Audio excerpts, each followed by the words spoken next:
Good day everyone, my name is Decadet Tumabini Joshua A. of Group 1 in Sociology 101. I am here to introduce to you our topic or report, which is Asian Regionalism.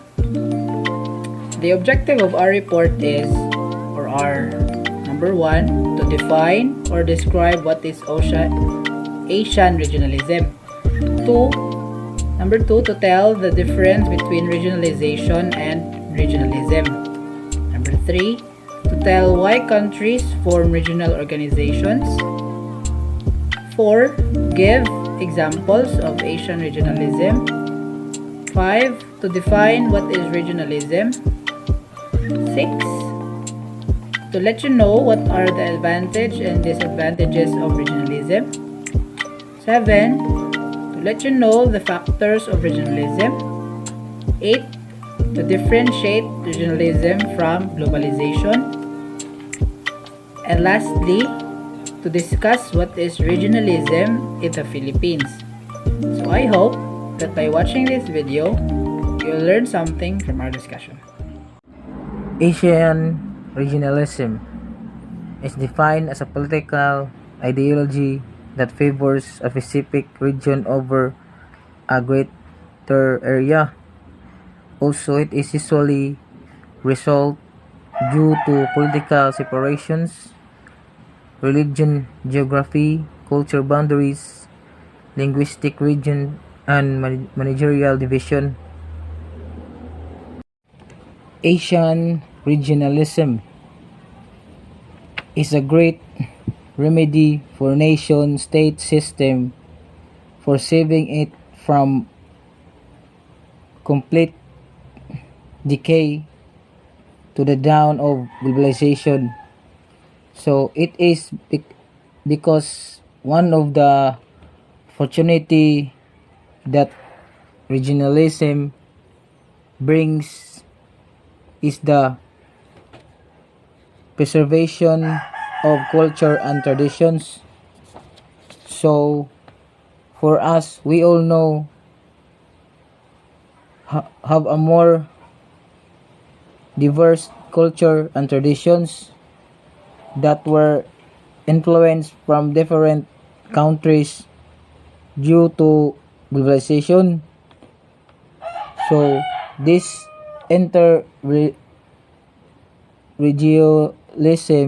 regionalism, which means that interdependence and common interest across national boundaries is significant from the preservation and growth of every nation state system and avoid complete decay. So an example of this is this impact for SEERC,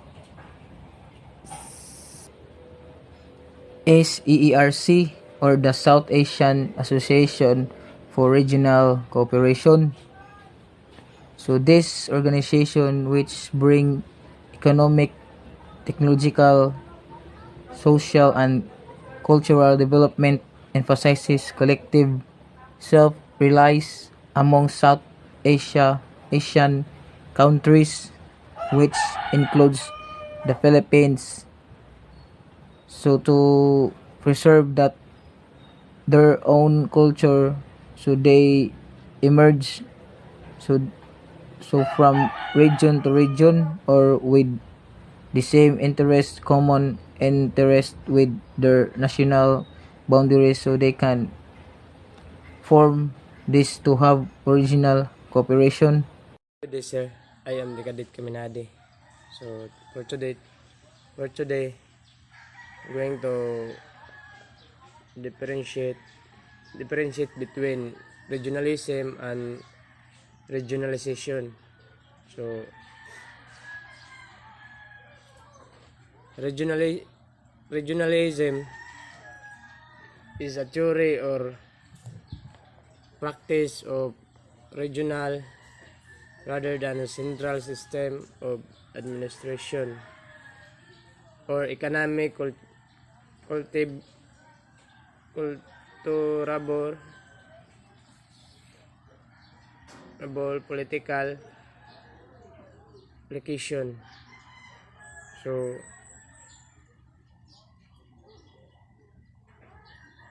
regionalism is a set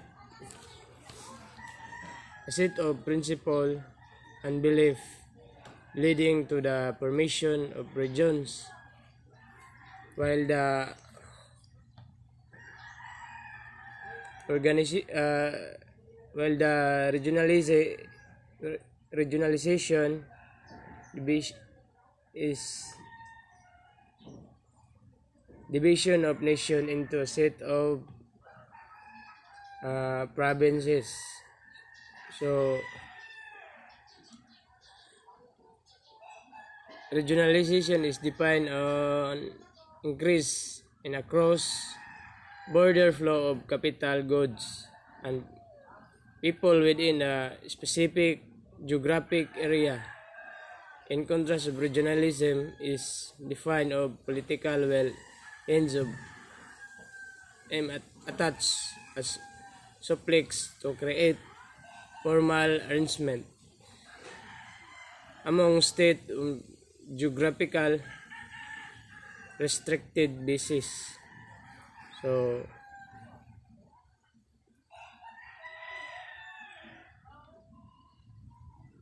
next is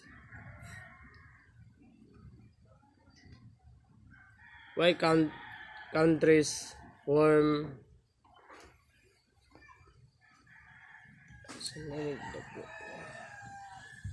of regional organization. So they form regional organization as way coping with the changes of globalization.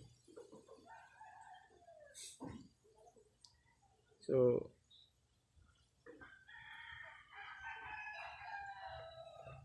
they have uh, established for foster cooperation and political economic integration dialect among state of entities with a restrictive geographical or political boundary. So that's all for. Hi sir, hi everyone. This is Cadet Anyasco and I'm going to discuss and report my part, which is what is the example of Asian regionalism. So there are two examples of Asian regionalism. So first is the ASEAN, or commonly known as Association of Southeast Asian Nation. The ASEAN was created of the supreme power rivalry between the US and the Soviet Union and was founded during the height of Vietnam War by five countries, which is Thailand, Indonesia, Philippines, Singapore, and Malaysia. The purpose of ASEAN is to promote stability and contain the interference of communism during the Cold War. So next is APEC, or commonly known as Asia Pacific Economic Cooperation. APEC is multilateral organization that made up of 21 members that line the Pacific Ocean, who are working toward a common goal of bringing growth and prosperity to the Asian Pacific region.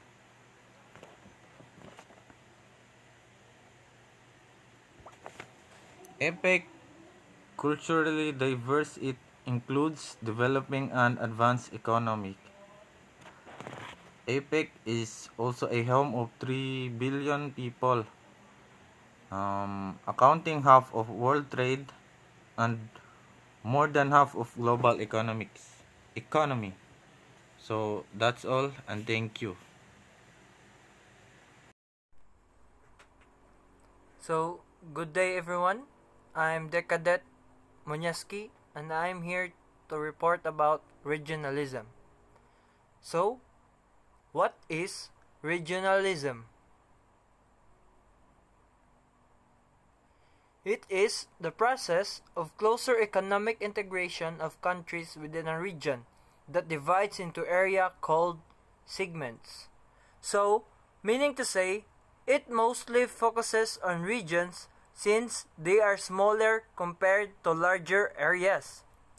And because of this, regionalism usually results to political separations, religions, geography, cultural boundaries, linguistic regions, and managerial divisions. So, next is the effects of regionalization. So, first is the provincial improvements.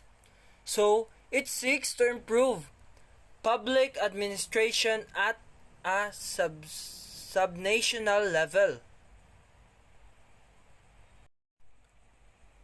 So, next is growth of domestic products.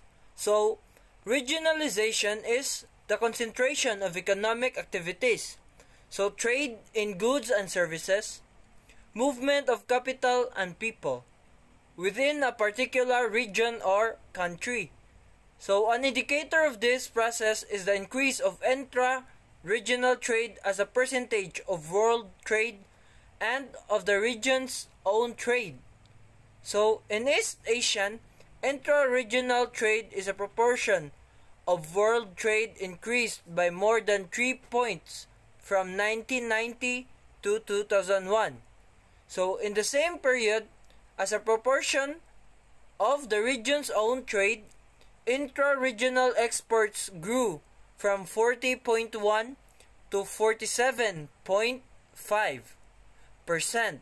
So, and intra-region imports grow from 47.5 to 56.9%. So that is the effect of regionalization in growth of domestic products. And lastly, the organized trading system. So intensity indices have also been used to perform trade regionalization. That is the tendency of countries belonging to the same group to trade relatively more between each other than with the rest of the world. So they prefer to trade in the same region than the other region because it is easier to trade with the same region. That is all. Good day, sir, and good day, classmate. So, my topic is all about the disadvantage and advantage and regionalism. So, first, the advantage of regionalism. So, there are four advantage of regionalism. First is the MSME flourish. So, SME flourish about third account of the country GDP is contributed by more than 48 million MSME in the country acknowledged as backbone of Indian economy. So second is increasing the profit, improving the profit margin means increasing the amount of the profit made from the sale of product. So third is preservation of culture and tradition, and fourth is demand of high quality in life. So the disadvantage of regionalism is first is monopolized system, a market structure characterized by single seller selling a unique product in the market. Second is can offer an aid to another. And third is less support from national government. So the article of confederation represented an opposite form of government. Fourth is less promotion of culture. So kanang hinay ang kuan, hinay ang kanang ang pagtaas sa ekonomiya bitaw. Manay less promotion of culture. So that's all. Thank you.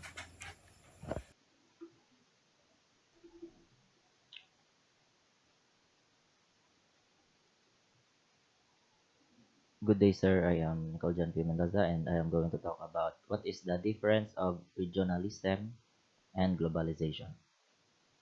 So, regionalism limits activity as it focuses on things happening in the region.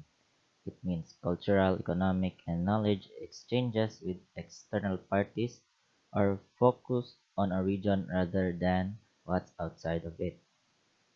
While globalization makes you know the climate around you, you open your eyes and see that national economies are just in the ocean, but the world is interconnected. You understand the economy is larger than one country, but capital and goods flow internationally. This means knowing the definition enables you to find more opportunities. Globalization affects economic, political, political process, and the global level. But regionalization involves, first of all, consideration of various events and the needs of specific areas of the country. So, globalization affects economic, political processes at the global level, but regionalization involves, first of all, consideration of various events and the needs of specific areas of the country. So now let's talk about the factors of regionalism. For the first one, geographical isolation. So, geographical isolation, people live in different geographical regions and they have different ways of living, food they eat, how they dress, and difference in culture and religion. These differences increases the sense of regionalism among people. And the second one, political interest. So we all know that sometimes leaders try to meet their selfish interests. So they provoke people that are in favor of regionalism. It's because it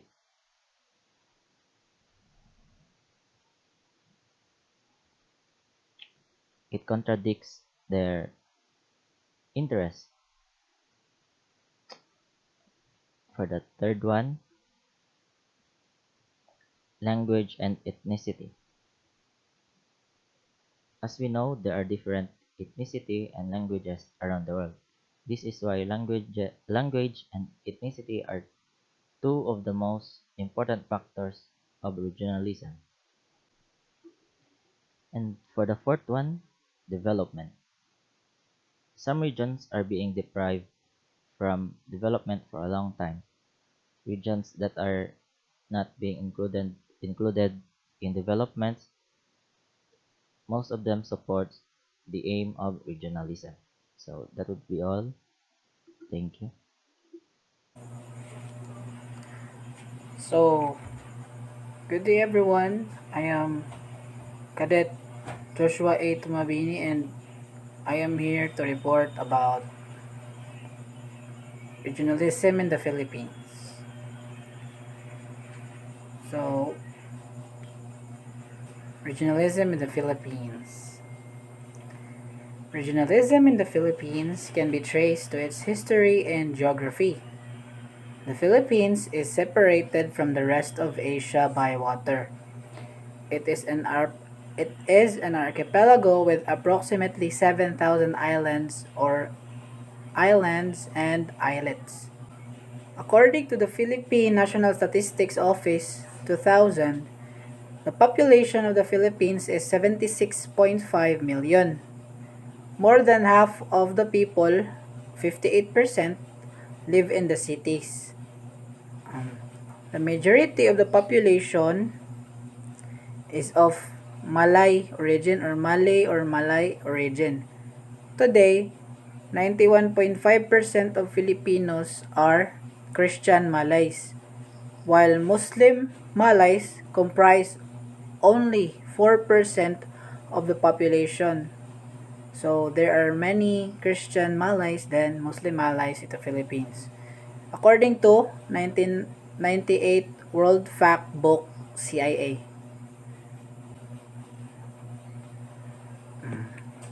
The Philippines has a total land area of 300,780 square kilometers or 115,600 square miles and is totally surrounded by water.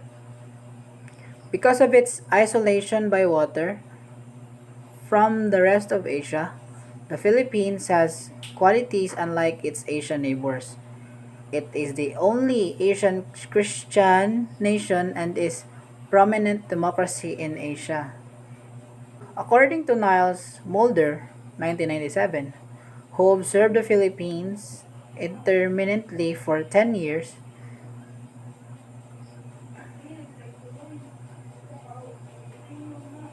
opines that the Philippines fall to demonstrate the cultural autonomy and depth of history to which he has grown accustomed in other Asian countries. Mulder is an independent foreign anthropologist studying contemporary Southeast Asia.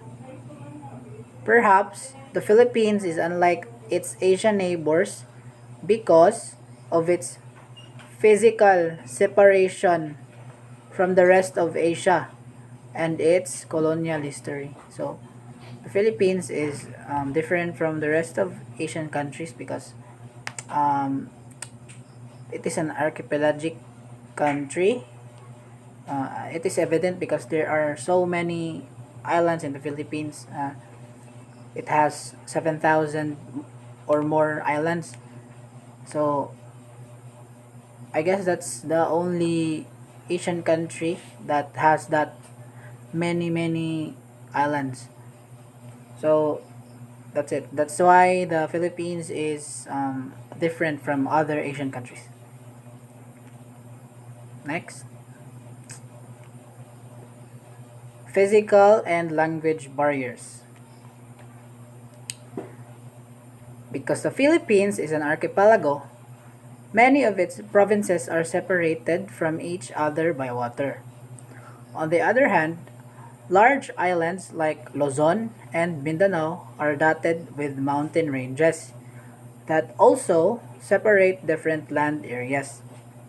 As a result of their physical isolation from each other, Filipinos have a rich multicultural heritage and speak 150 different languages and dialects.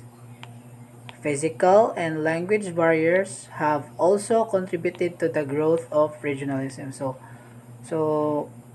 physical and also language barriers contributed to the growth of regionalism. So, it must be noted that even though Filipinos speak many languages, there are only 8 major languages based on the number of speakers. So, these are Tagalog, Cebuano, Cebuano is number 2, Ilocano, Hiligaynon or Ilonggo, Waray, Bicolano, Pangasinense, and Kapampangan. Of this, Filipino, which is based on Tagalog and was formerly spelled as Pilipino or Pilipino, is the official language along with English. So, in the Philippines, so that everyone can can understand each other because there are so many languages. So Filipino has been the universal language. Okay, so that every Filipino can understand each other because of the, you know, there are so many dialects.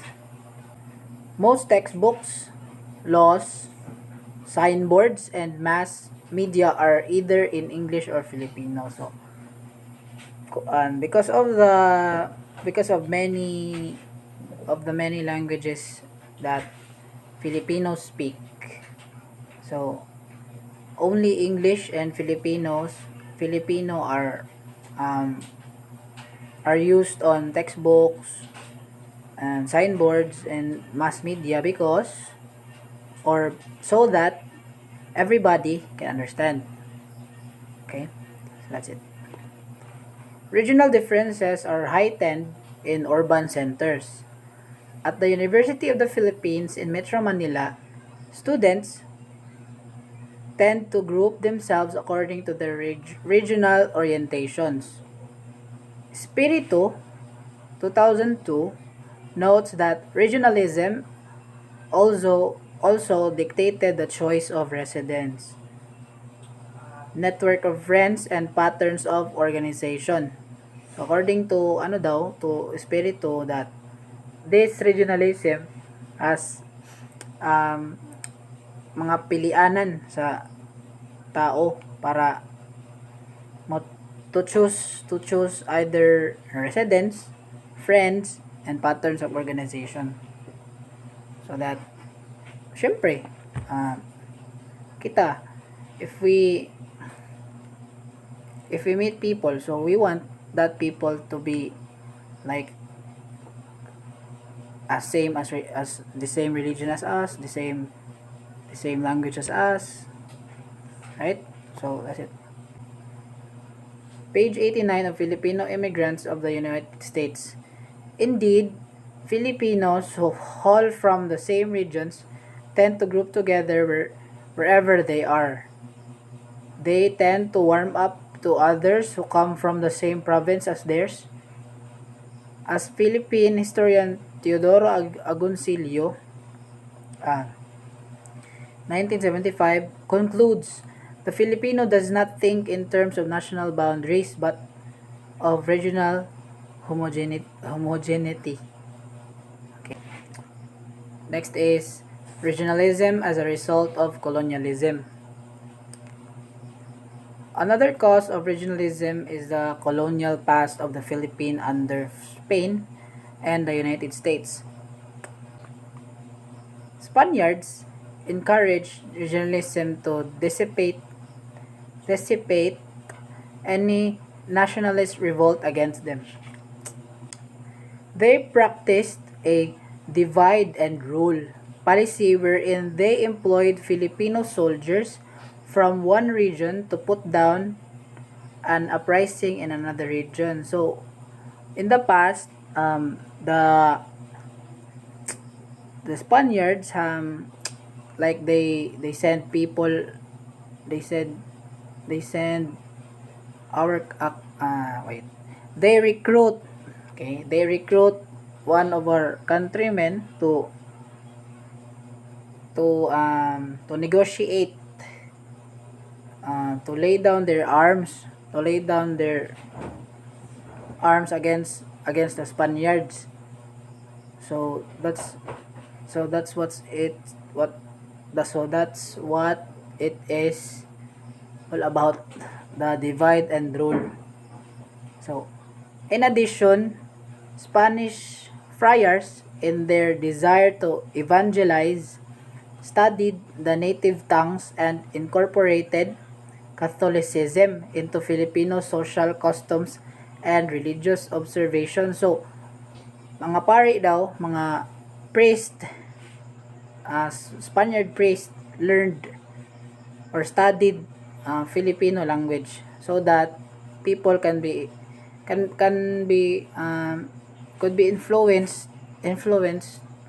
to be baptized or evangelized. Okay, in doing so, the Spaniards preserved the native languages and dialects of the Filipinos. So because of this, Filipino language has been preserved.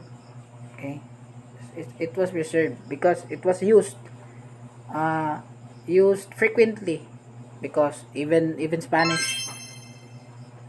Spaniards use them. So why not us also? So yeah. Next, they also implanted Roman Catholicism in the Philippines and influenced the Philippine legal system,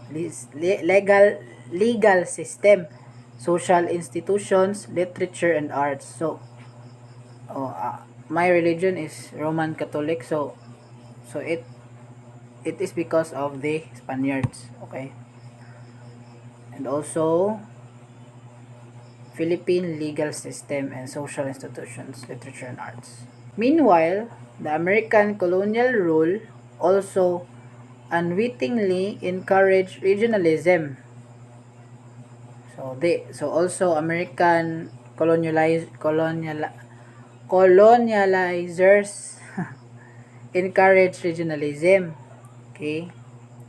But unlike the Spanish rule that promoted regionalism on the Philippine soil, the United States encouraged Filipino regionalism in the United States through its recruitment and immigration practices. So, unlike the Spaniards nga, they want the people to be baptized by the religion. They want to and because of that they practice our language.